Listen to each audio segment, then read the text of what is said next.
9 ಇಟ್ಕೋಬೇಕಂತೇಳಿ ಕಾನೂನಲ್ಲಿ ಎಲ್ಲಿ ಸಹ ಇಲ್ಲ. ಇವ್ರ ತರ ಮುಟ್ಟಾಳ್ರು ನಾನು ಎಲ್ಲೂ ನೋಡಿಲ್ಲ. ಫ್ಯಾಮಿಲಿ ಪ್ಲಾನಿಂಗ್ ತರ ನಾವೇನು ಜನರಿಗೆ ಏನು ಕಡ್ಡಾಯವಾಗಿ ಮಕ್ಕಳಿಂದ ಇದು ಆಪರೇಷನ್ ಮಾಡ್ಕೊಂಡು ಹೇಳಕ್ಕಾಗದ. ಎಲ್ಲಿ ಸಹ ಸಾಕ್ಬಾರ್ದು ಅಂತೇಳಿ ಎಲ್ಲಿಲ್ಲ. ಮನೇಲಿ ಸಾಕುವಂತ ನಾಯಿಗಳಿಗೆ ಇವರು ರೂಲ್ಸ್ ರೆಗ್ಯುಲೇಷನ್ ಬೈಲಾಸ್ ಮಾಡ್ಬೇಕಂತೇಳಿ ಎಲ್ಲಿ ಸಹ ಇಲ್ಲ. BBMP ಮೊದಲು ಹೆಂಗಿತ್ತು, ಬೃಹತ್ ಭ್ರಷ್ಟಾಚಾರ ಮಹಾನಗರ ಪಾಲಿಕೆ ಅಲ್ಲ, ಈ ತರನೇ ಇದು ಗ್ರೇಟರ್ ಭ್ರಷ್ಟಾಚಾರ ಅಥಾರಿಟಿ. ಇವ್ರಿಗೆ ಯಾರು ಅಧಿಕಾರ ಕೊಟ್ಟಿದ್ದು? ಓಕೆ, BBMP ಅವ್ರು ಕಾನೂನು ಮಾಡ್ಲಿಕ್ಕೆ ಆಗಲ್ಲ. ಅದ್ರಲ್ಲಿ ಏನಿದೆ ಅದೇ ಮಾಡ್ಬೇಕು. ಸಿಲಿಕಾನ್ ಸಿಟಿಯಲ್ಲಿ ಬೀದಿ ನಾಯಿಗಳಿಗೆ ಕಡಿವಾಣ ಹಾಕುವಂತ ನಿಟ್ಟಿನಲ್ಲಿ ಈಗ GBA ಮತ್ತೊಂದು ಹೊಸ ರೂಲ್ಸ್ ಅನ್ನ ಮಾಡಿರುವಂತದ್ದು. ಈಗಾಗಲೇ ಏನು ಸಿಲಿಕಾನ್ ಸಿಟಿಯಲ್ಲಿ ಬೀದಿ ನಾಯಿಗಳ ಉಪಟಳದಿಂದ ಒಂದಷ್ಟು ಸಾರ್ವಜನಿಕರಿಗೆ ಸಮಸ್ಯೆ ಆಗಿದೆ. ಹಾಗಿದ್ರೆ ಹೊಸ GBA ರೂಲ್ಸ್ ನಿಂದಾಗಿ ಸಾರ್ವಜನಿಕರಿಗೆ ಯಾವ ರೀತಿಯಾಗಿ ಅನುಕೂಲನ ಅನನುಕೂಲನ, ಒಂದು ಕಡೆ ಪ್ರಾಣಿದಯ ಸಂಘದವರು ಇದನ್ನ ವಿರೋಧ ಮಾಡ್ತಿರುವಂತದ್ದು. ಹಾಗಿದ್ರೆ GBA ಬೀದಿ ನಾಯಿಗಳಿಗೆ ಕಡಿವಾಣ ಹಾಕುವಂತ ನಿಟ್ಟಿನಲ್ಲಿ ಏನೆಲ್ಲ ಕ್ರಮಗಳನ್ನ ಹಾಕಲಾಗಿದೆ, ಈ ಬಗ್ಗೆ ಮಾತನಾಡಲಿಕ್ಕೆ ನಮ್ಮೊಂದಿಗೆ ಬೆಂಗಳೂರು ನಗರ ಜಿಲ್ಲೆಯ ಪ್ರಾಣಿ ಕಲ್ಯಾಣ ಮಂಡಳಿಯ ಸದಸ್ಯರು ಅರುಣ್ ಪ್ರಸಾದ್ ನಮ್ಮೊಂದಿಗಿದ್ದಾರೆ. ಅವ್ರನ್ನೇ ನಾವು ಮಾತನಾಡಿಸ್ತಾ ಹೋಗೋಣ.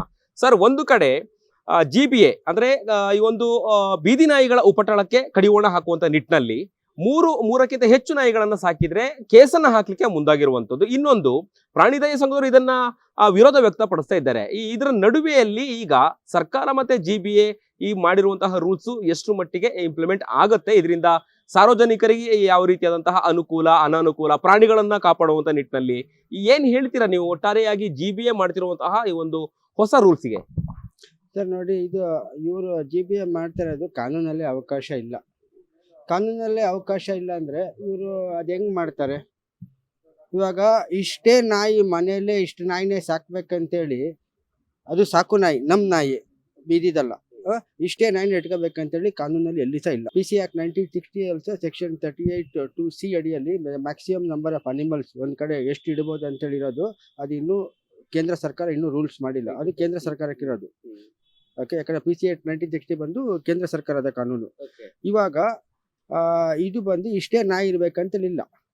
ಓಕೆ, ಒಂದು ಮನೆಯಲ್ಲಿ ಇಷ್ಟೇ ನಾಯಿ ಸಾಕ್ಬೇಕಂತಿಲ್ಲ. ಇವಾಗ ಜನರಲ್ಲೇ ತಕೊಳ್ಳಿ, ಒಂದು ಮನೆಯಲ್ಲಿ ಇಷ್ಟೇ ಜನ ಮಕ್ಕಳಿರ್ಬೇಕು, ಫ್ಯಾಮಿಲಿ ಪ್ಲಾನಿಂಗೇ ಕಡ್ಡಾಯ ಇಲ್ಲ ಮನುಷ್ಯರಲ್ಲಿ. ಓಕೆ, ಫ್ಯಾಮಿಲಿ ಪ್ಲಾನಿಂಗ್ ಕಡ್ಡಾಯ ಇಲ್ಲ. ಮತ್ತೆ ಇದು ಇವಾಗ ಸರ್ಕಾರ ಸಹ ಇವಾಗ ಮನೆಗಳು ಕೊಡುತ್ತೆ ಬಡವರಿಗೆ, ಒಂದು ಮನೆಯಲ್ಲಿ ಇಷ್ಟೇ ಜನ ಇರ್ಬೇಕಂತೇಳಿ ಏನು ರೂಲ್ ಮಾಡಿಲ್ಲ. ಇವಾಗ ನಾವು ನಮ್ಮ ಮನೆಯಲ್ಲಿ ನಮ್ಮ ಸಾಕು ನಾಯಿ, ಯಾಕಂದ್ರೆ ನಾವು ABC ರೂಲ್ಸ್ 2023 ನೋಡಿದ್ರೆ ಅದು ರೂಲ್ 8 ಸಬ್ ರೂಲ್ 1 ಅಡಿಯಲ್ಲಿ ಸಾಕು ನಾಯಿಗಳ ಓಕೆ ಏನು ಡಿವರ್ಮಿಂಗು, ಓಕೆ ಮತ್ತೆ ವ್ಯಾಕ್ಸಿನೇಷನ್ನು ಮತ್ತೆ ಸ್ಟೆರಿಲೈಸೇಷನ್ ಓನರ್ದ ಜವಾಬ್ದಾರಿ ಬರುತ್ತೆ. ಅದು ಬಿಟ್ಟು ಓಕೆ ಅದಕ್ಕೆ ಲೈಸೆನ್ಸ್ ತಗೋಬೇಕಂತ ಹೇಳಿ ಎಲ್ಲಿ ಸಹ ABC ರೂಲ್ಸ್ ಅಲ್ಲಿ ಇಲ್ಲ. ಅಲ್ಲ, ಒಂದ್ ಕಡೆ ನೀವು ಪ್ರಾಣಿ ಕಲ್ಯಾಣ ಮಂಡಳಿಯಿಂದಾಗಿ ನೀವು ಆ ಪ್ರಾಣಿಗಳನ್ನ ಅಥವಾ ಸಾಕು ನಾಯಿಗಳನ್ನ ಸಾಕುವಂತ ನಿಟ್ಟಿನಲ್ಲಿ ನೀವು ಒಂದು ರೀತಿಯಾಗಿ ಜವಾಬ್ದಾರಿ ಇದೆ. ಇನ್ನೊಂದು ಕಡೆ ಸಾಕು ನಾಯಿಗಳಿಂದಲೇ ಸಾರ್ವಜನಿಕರಿಗೆ ಸಮಸ್ಯೆ ಆಗ್ತಿದೆ, ಕಚ್ಚುವಂತದ್ದು, ಅದರಿಂದ ಅನೇಕ ಸಾವು ನೋವುಗಳಾಗಿದೆ. ಇದಕ್ಕೆ ಯಾವ ರೀತಿಯಾಗಿ ಕಡಿವಾಣ ಹಾಕ್ಬೇಕು, ಅಥವಾ ಈ ರೂಲ್ಸ್ ರಾಂಗಾ ರೈಟಾ?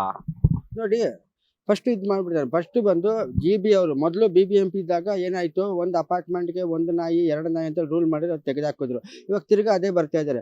ನಾವು ಗ್ರೇಟರ್ ಬೆಂಗಳೂರು ಗವರ್ನೆನ್ಸ್ ಆಕ್ಟ್ ತಗೊಂಡ್ರೆ ಸಹ ಅದರಲ್ಲಿ ಚಾಪ್ಟರ್ 24 ಸೆಕ್ಷನ್ 314 ಇಂದ 318 ಯಾವ್ದಾದಕ್ಕೆ GBಯಲ್ಲಿ ರೂಲ್ಸ್ ರೆಗ್ಯುಲೇಷನ್ಸ್ ಅಂಡ್ ಬೈಲಾಸ್ ಮಾಡ್ಬೋದು ಅಂತಿದೆ.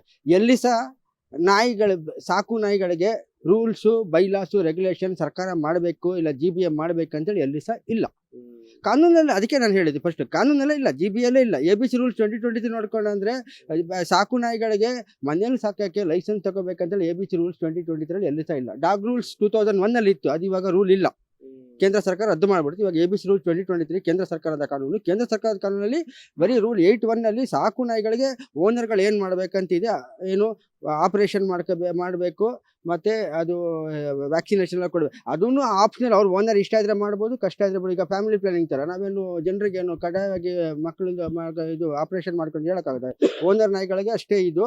ಮತ್ತೆ GBAದಲ್ಲಿ ಸಹ ಯಾವುದೇ ಇದಿಲ್ಲ. ಓಕೆ, ಒಂದ್ ಕಡೆ ಮತ್ತೆ ಅಗ್ರೆಸಿವ್ ಇರುವಂತಹ ನಾಯಿಗಳಾಗಿರ್ಬೋದು, ಜರ್ಮನ್ ಸಫರ್ಡ್ ಆಗಿರ್ಬೋದು, ಈ ತರದಾದಂತಹ ನಾಯಿಗಳನ್ನ ಸಾಕ್ಬೇಕು ಅಂತಂದ್ರೆ ಕಡ್ಡಾಯವಾಗಿ ಲೈಸೆನ್ಸ್ ಅನ್ನ ಪಡ್ಕೊಳ್ಳೇಬೇಕು ಅನ್ನುವಂತಹ ಕಾನೂನು ತರ್ತೀವಿ ಅಂತ ಹೇಳ್ತಿದ್ದಾರೆ. ಇವಾಗ ನೋಡಿ 2024ರಲ್ಲಿ ಕೇಂದ್ರ ಸರ್ಕಾರ department of animal husbandry and dairying ಏನ್ ಮಾಡ್ತು, okay ferocious breed dog ban ಅಂತೇಳಿ ಏನಾಯ್ತು, ಅದು ಸುತ್ತಲೇ ಹೊಡಿತು ರಾಟ್ ವೀಲರು, ಜರ್ಮನ್ ಶೆಪರ್ಡ್ ಎಲ್ಲ ನಾಯಿಗಳು. ಓಕೆ, ಮತ್ತೆ ಏನಾಯ್ತು, ಅನಿಮಲ್ ವೆಲ್ಫೇರ್ ಬೋರ್ಡ್ ಆಫ್ ಇಂಡಿಯಾಗೆ ಎಲ್ಲರೂ ಇದು ಮಾಡಿದಾಗ ಅವ್ರು ಹೇಳಿದ್ರು ನಾವು ಇದು ಸುತ್ತಲೇ ಹೊಡಿಸಿಲ್ಲ, ಕೇಂದ್ರ ಸರ್ಕಾರ ಅನಿಮಲ್ ಹಸ್ಬೆಂಡ್ರಿಂದ ಹೊಡಿಸಿದೆ ಅಂದ್ಬಿಟ್ಟು. ಮತ್ತೆ ಕರ್ನಾಟಕ ಹೈಕೋರ್ಟಲ್ಲಿ ಏನಾಯ್ತು, ರಿಟ್ ಪಿಟಿಷನ್ ಫೈಲ್ ಆಯ್ತು. ಓಕೆ, ರಿಟ್ ಪಿಟಿಷನ್ ಫೈಲ್ ಆದಮೇಲೆ ಅದರಲ್ಲಿ ನಮ್ಮ ಜಸ್ಟಿಸ್ ನಾಗಪ್ರಸನ್ನ ಅವರು okay king Solomon David versus union of India ಅದರಲ್ಲಿ ನಮ್ಮ ಕರ್ನಾಟಕ ಮುಖ್ಯ ಕಾರ್ಯದರ್ಶಿ ಚೀಫ್ ಸೆಕ್ರೆಟರಿ ಸಹ ರೆಸ್ಪಾಂಡೆಂಟು. ಅದರಲ್ಲಿ ಏನಾಯಿತು, ಆ ಆರ್ಡರ್ನ ಕ್ವಾಶ್ ಮಾಡಿದ್ರು. ಅಂದರೆ ಕೇಂದ್ರ ಸರ್ಕಾರ ಹೊರಡಿಸಿರುವಂಥ ಆದೇಶ ಆರ್ಡರ್ ಏನಿದೆ ಸರ್ಕ್ಯುಲರು ಎಲ್ಲ ಮುಖ್ಯ ಕಾರ್ಯದರ್ಶಿಗೆ ಹೋಗಿತ್ತು. ಇದು ನೀವು ಹೇಳಿದ್ರಲ್ಲ ಇವಾಗ ಡೇಂಜರಸ್ ಫೆರೋಶಿಯಸ್ ಅಂತ ಇರುವ ನಾಯಿಗಳನ್ನೆಲ್ಲ ಇದು ಮಾಡಬಾರ್ದು, ಬ್ರೀಡ್ ಮಾಡಬಾರ್ದು, ಸೇಲ್ ಮಾಡಬಾರ್ದು ಅಂತೇಳಲ್ಲ. ಎಲ್ಲಿ ಸಹ ಸಾಕ್ಬಾರ್ದು ಅಂತೇಳಿ ಇರಲಿಲ್ಲ. ಬ್ರೀಡ್ ಅಂತ ಹೇಳಿಲ್ಲ, ಸಾಕ್ಬೇಕು ಅಂತ ಅಂದ್ರೆ ಜಿಬಿಎ ಇಂದ ಅನುಮತಿ ಪರ್ಮಿಷನ್ ತೆಗೆದುಕೊಳ್ಬೇಕು ಅನ್ನುವಂಥದ್ದು ಜಿಬಿ ಅವರ ರೂಲ್ಸ್. ಅಲ್ಲೇ ಬರ್ತಾ ಇದ್ದೀನಿ.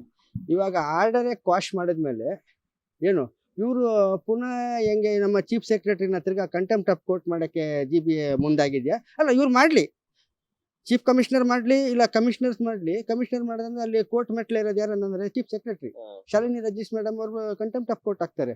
ಅಂದರೆ ಕ್ವಾಶ್ ಮಾಡಿದ್ಮೇಲೆ ಓಕೆ ತಿರ್ಗಾ ಅದನ್ನ ನೀನು ಹೊಸದು ಅದು ಹೆಂಗೆ ಮಾಡೋಕ್ಕಾಗ್ತದೆ? ಇದು ಆರ್ಡ್ರೇ ಇಲ್ಲ. ಮತ್ತೆ ಇನ್ನೊಂದು ಲೋಕಲ್ ಅಥಾರಿಟಿ ಬಂದು ಓಕೆ ಪಶುಸಂಗೋಪನಾ ಇಲಾಖೆ ಏನೇನು ಇದು ಮಾಡುತ್ತೆ ಆ ರೂಲ್ಸ್ ಎಲ್ಲ ಇದು ಮಾಡಬೇಕು. ನೀವು ಗ್ರೇಟರ್ ಬೆಂಗಳೂರು ಗವರ್ನೆನ್ಸ್ ಆ್ಯಕ್ಟ್ ನೋಡಿದ್ರೆ ಸಹ ಏನು ಪ್ರಾಣಿಗಳಿಗೆ ಯಾವುದಕ್ಕೆ ಲೈಸೆನ್ಸು ಇದು ಪಡ್ಕೋಬೇಕಂದ್ರೆ ಏನು ರೆಗ್ಯುಲೇಷನ್ಸ್ ರೂಲ್ಸ್ ಯಾವುದಕ್ಕೆ ಮಾಡ್ಬೋದು ಅಂತಂದರೆ, ಸಪೋಸ್ ನಾವು ಪ್ರಾಣಿಗಳನ್ನ ಸೇಲ್ ಮಾರಾಟ ಮಾಡೋಕ್ಕೆ ಎಲ್ಲ ಇಟ್ಕೊಂಡಿರ್ತೀವಿ, ಇಲ್ಲ ಅದ್ರದ್ದು ಪ್ರಾಡಕ್ಟ್ಗಳನ್ನ ಮಾರಕ್ಕಂತಿರ್ತೀವಿ, ಅಂಥದಕ್ಕೆ ಅವರು ರೂಲ್ಸ್ ರೆಗ್ಯುಲೇಷನ್ಸ್ ಮಾಡ್ಬೋದು. ಅದು ಬಿಟ್ಟು ಸಾಕು ನಾಯಿಗಳಿಗೆ ರೂಲ್ಸ್ ಆ್ಯಂಡ್ ರೆಗ್ಯುಲೇಷನ್ ಅದೇ ನಡೆದಲ್ಲ ಚಾಪ್ಟರ್ 24 ಸೆಕ್ಷನ್ 314 ಇಂದ 318 ನಾವು ಸೂಕ್ಷ್ಮವಾಗಿ ನೋಡಿದ್ರೆ ಎಲ್ಲಿ ಸಹ ಸಾಕು ನಾಯಿಗಳಿಗೆ, ಮನೆಯಲ್ಲಿ ಸಾಕುವಂಥ ನಾಯಿಗಳಿಗೆ ಇವರು ರೂಲ್ಸ್ ರೆಗ್ಯುಲೇಷನ್ ಬೈಲಾಸ್ ಮಾಡ್ಬೇಕಂತೇಳಿ ಎಲ್ಲಿ ಸಹ ಇಲ್ಲ. ಅದು ಇದ್ಮೇಲೆ ಇವರು ಅದೆಲ್ಲಿಂದ ಹುಟ್ಟಿಸ್ಕೊಂಡ್ರಿ ಇವರು? ಅಲ್ಲ, ಹಾಗಿದ್ರೆ ಜಿಬಿಎ ಪ್ಲಾನ್ ಏನು ಅಂತ ಹೇಳಿ, ಈ ರೂಲ್ಸ್ ಮಾಡಿರುವಂತಹ ಈ ಹಿಂದಿನ ಉದ್ದೇಶ ಕಾರಣ ಏನಿರ್ಬೋದು ಅಂತ ಹೇಳ್ತೀರಿ? ಏನಿಲ್ಲ ರೀ, ಇವ್ರು ಸುಮ್ಮನೆ ಗೊತ್ತಲ್ಲ BBMP ಮೊದಲು ಹೆಂಗಿತ್ತು, ಬೃಹತ್ ಭ್ರಷ್ಟಾಚಾರ ಮಹಾನಗರ ಪಾಲಿಕೆ ಅಲ್ಲ, ಈ ಥರನೇ ಇದು ಗ್ರೇಟರ್ ಭ್ರಷ್ಟಾಚಾರ ಅಥಾರಿಟಿ ಅಷ್ಟೇ ಹೇಳಬೇಕು. ಅಲ್ಲ ರೀ, ಯಾವ್ದು ಮಾಡ್ಬೇಕು ಅದು ಮಾಡ್ತಲ್ಲ. ಅಲ್ಲ, ಕಾನೂನಲ್ಲಿ ಇಲ್ದೋದನ್ನ ಇವ್ರು ಸೃಷ್ಟಿ ಮಾಡ್ತಾ ಇದ್ದಾರಲ್ರಿ. ಇವ್ರಿಗೆ ಯಾರು ಅಧಿಕಾರ ಕೊಟ್ಟಿದ್ದು? ಪಶುಸಂಗೋಪನೆ ಇಲಾಖೆ ಲಾಸ್ಟ್ ಟೈಮ್ ನಾನು ಅವ್ರಿಗೆ ಹೇಳ್ತಿರೋದು ಎಲ್ಲನೂ ವಾಪಸ್ ತಗೊಳ್ಳಿ. ಪಶುಸಂಗೋಪನೆ ಯಾಕಂದ್ರೆ ಇವ್ರು ಬಂದು ಇಲ್ಲಿ ಕಾನೂನಲ್ಲಿ ಇಲ್ದೋದನ್ನೆಲ್ಲ ಸೃಷ್ಟಿ ಮಾಡೋಕೆ ಇವ್ರಿಗೆ ಅಧಿಕಾರನೇ ಇಲ್ಲ ರೀ.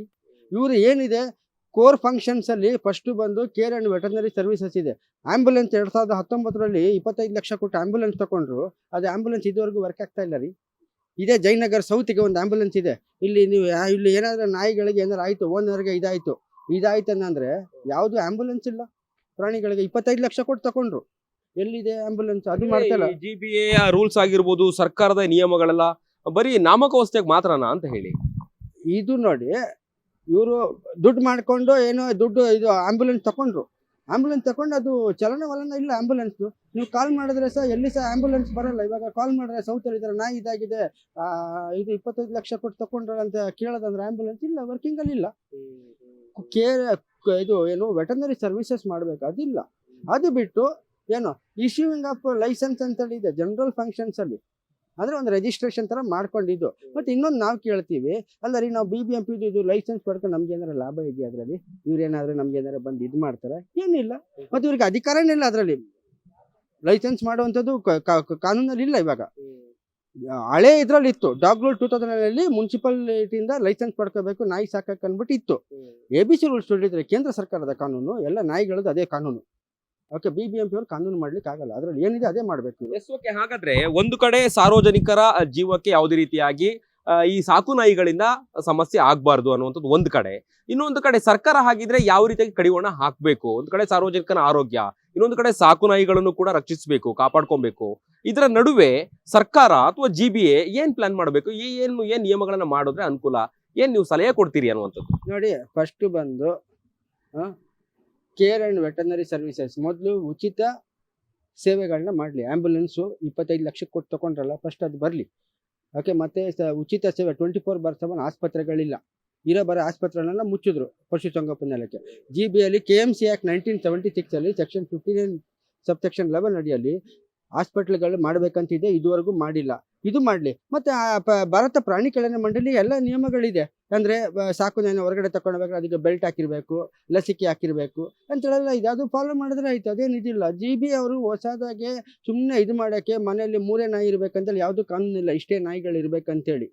ಏನು ಕಾನೂನೆಲ್ಲ ಇಲ್ದೋದನ್ನ ಇವ್ರು ಅದೆಂಗೆ ಇದು ಮಾಡ್ತಾ ಇದ್ದಾರೆ. ಮತ್ತು ಫೆರೋಶಿಯಸ್ ಡಾಗು ಅದು ಆಲ್ರೆಡಿ ಕ್ವಾಶ್ ಆಗಿದೆ. ಕರ್ನಾಟಕ ಹೈಕೋರ್ಟೇ ಕ್ವಾಶ್ ಮಾಡಿದೆ. ಕ್ವಾಶ್ ಮಾಡಿರೋದ್ರಿಂದ ಇವರು ಪುನಃ ನಾವು ಇದು ಮಾಡ್ತೀವಿ ಅಂತಂದರೆ ಇವ್ರ ಥರ ಮುಟ್ಟಾಳರು ನಾನು ಎಲ್ಲೂ ನೋಡಿಲ್ಲ. ಚೀಫ್ ಸೆಕ್ರೆಟರಿಗೆ ನಮ್ಮ ಕರ್ನಾಟಕ ಸರ್ಕಾರಕ್ಕೆ ಮುಜುಗರ ತರ್ತಾರೆ ಇವರು. ಮೊದಲೇ ಗೊತ್ತು BBMP ಹೆಂಗೆ ಅಂದ್ಬಿಟ್ಟು ಜನರಿಗೆ.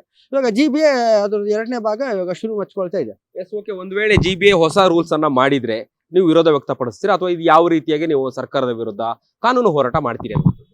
ಮೇಯ್ನ್ ಬಂದು ನಾವು ಮುಖ್ಯ ಕಾರ್ಯದರ್ಶಿಗೆ ಸಹ ಮತ್ತು ಚೀಫ್ ಕಮಿಷನರ್ BBMP ಎಲ್ಲ ವಲಯ ಆಯುಕ್ತರಿಗೆ ಸಹ ನಾವು ತಿಳಿಸ್ತೇವೆ, ನೋಡಪ್ಪ ಕಾನೂನಲ್ಲಿ ಏನಿದೆ ಅದು ಮಾಡಿ, ಕಾನೂನಲ್ಲಿ ಬಿಟ್ಟು ಮಾಡಬೇಕು ಹೋಗಬೇಡಿ. ಯಾಕಂದರೆ ನೀವು ಸರ್ಕಾರಿ ಅಧಿಕಾರಿ ಆಗಿರೋದ್ರಿಂದ ನೀವು ಕಾನೂನು ಚೌಕಟ್ಟು ನೀವು ಏನು ಮಾಡ್ಬೇಕು ಅದು ಮಾಡಿ. ಅದು ಬಿಟ್ಟು ಅಲ್ಲಿ ಪಶುಸಂಗೋಪನಾ ಇಲಾಖೆಯವ್ರು ಏನೋ ಹೇಳಿದ್ರು ಅಂದ್ಬಿಟ್ಟು ನೀವು ಅದನ್ನು ಮಾಡೋದಲ್ಲ. ಇವರು ಇದೇನಿದೆ ಸುತ್ತೋಲೆ ಹೊಡ್ತೀರಾ ಕೈ ಬಿಡಬೇಕು ಇಮಿಡಿಯೇಟು. ಇದು ಇಲ್ಲಿಗಲು. ಇದಿಷ್ಟು ಅರುಣ್ ಪ್ರಸಾದ್ ಅವರ ಮಾತುಗಳಾಗಿತ್ತು. ಕ್ಯಾಮರಾ ಪರ್ಸನ್ ಅಭಿಲಾಷ್ ಜೊತೆ ಅಭಿಜಿತ್ ಗಣೇಶ್, ಕರ್ನಾಟಕ ಟಿವಿ, ಬೆಂಗಳೂರು. ಯಾರಾಗ್ತಾರೆ MLA ಅಭ್ಯರ್ಥಿ 2028 ಶೀಘ್ರದಲ್ಲೇ. ಪ್ರತಿದಿನ ಒಂದೊಂದು ಕ್ಷೇತ್ರದ ಟಿಕೆಟ್ ಆಕಾಂಕ್ಷಿಗಳ ಸಂಪೂರ್ಣ ಮಾಹಿತಿ ಪೊಲಿಟಿಕಲ್ ಜರ್ನಲಿಸ್ಟ್ KM ಶಿವಕುಮಾರ್ ಅವರಿಂದ. ಕರ್ನಾಟಕದ ನಂಬರ್ 1 ಡಿಜಿಟಲ್ ಮೀಡಿಯಾ ನಿಮ್ಮ ನೆಚ್ಚಿನ ಕರ್ನಾಟಕ ಟಿವಿಯಲ್ಲಿ ಮಾತ್ರ. ನೀವು ಸಣ್ಣ ಆಗ್ಬೇಕಲ್ವಾ? ಅದು ಒಂದು ಉತ್ತಮ ಆಹಾರದಿಂದ ಸಣ್ಣ ಆಗ್ಬೇಕಲ್ವಾ? ಪ್ರತಿದಿನ ನಮ್ಮ ಜೀನಿ ಸ್ಲಿಮ್ನ ಯೂಸ್ ಮಾಡಿ ಯಾವುದೇ ಸೈಡ್ ಎಫೆಕ್ಟ್ ಇಲ್ದಂಗೆ ನೀವು ಸಣ್ಣ ಆಗ್ತೀರಾ.